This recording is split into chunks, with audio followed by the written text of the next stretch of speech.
5 men, drained, paddling a raft of bamboo and plastic with everything they have.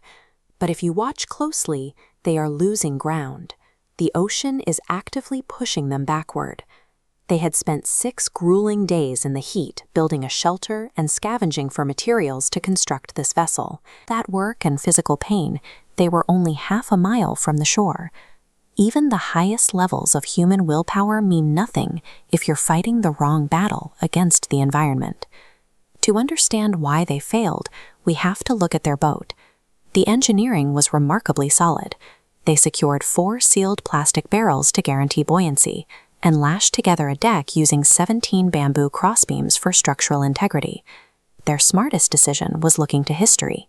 They constructed a crab claw sail, a specific triangular design used by Polynesian navigators for centuries to harness wind power across long ocean distances.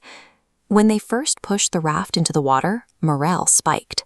The barrels floated, the sail caught the breeze, and their makeshift rudders steered them true.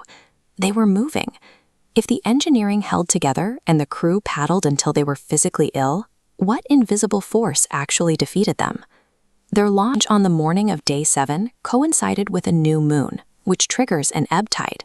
An ebb tide occurs as gravitational forces draw coastal water out to sea. Because they launched as the tide went out, this outbound flow caught their raft, giving them an abrupt, deceptive boost in speed without requiring much effort from the crew. Coastal water only flows outward for a limited window. The crew was blind to the deep water dynamics waiting for them miles away from the beach. That fast start was a temporary loan of kinetic energy for gravity. It provided a sense of confidence that the ocean was about to shatter. As the raft drifted away from the shallow coastal waters, it entered the deep ocean channel separating their starting beach from the target island. An oceanic channel is a narrow body of water between 2 landmasses. As vast volumes of water are squeezed through this tight space, they create aggressive, sideways rivers known as crosscurrents. This crosscurrent immediately hijacked the raft. Instead of paddling toward their destination, the team rowed asymmetrically on one side, just to keep the boat from spinning. The lateral pressure from the water was intense enough to push their equipment past its breaking point, snapping their makeshift plastic oars. The channel acted like an endless oceanic treadmill. The crew was sapping their caloric reserves just to maintain a straight line, unable to make any actual forward progress. After surviving the channel, the crew reached the 11-hour mark. They were severely sunburned, violently seasick, and staring at the target island just half a mile away. But their timeline contained a flaw. Tides operate on a 12-hour cycle, and precisely as they approached the finish line, the tide shifted. The water that had been pushing them toward the island in the morning was now rushing against the front of their hulls. Simultaneously, the coastal wind direction rotated 180 degrees, blowing directly into their faces. This created an irony for their engineering.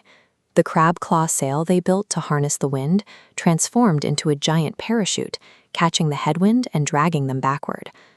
The crew reached a threshold where grit became irrelevant. Nature's opposing forces simply eclipsed their maximum possible output. Marine travel is defined by a strict equation. Forward progress only exists when human kinetic output exceeds the combined energy of opposing tides and winds. This chart shows how those variables collided.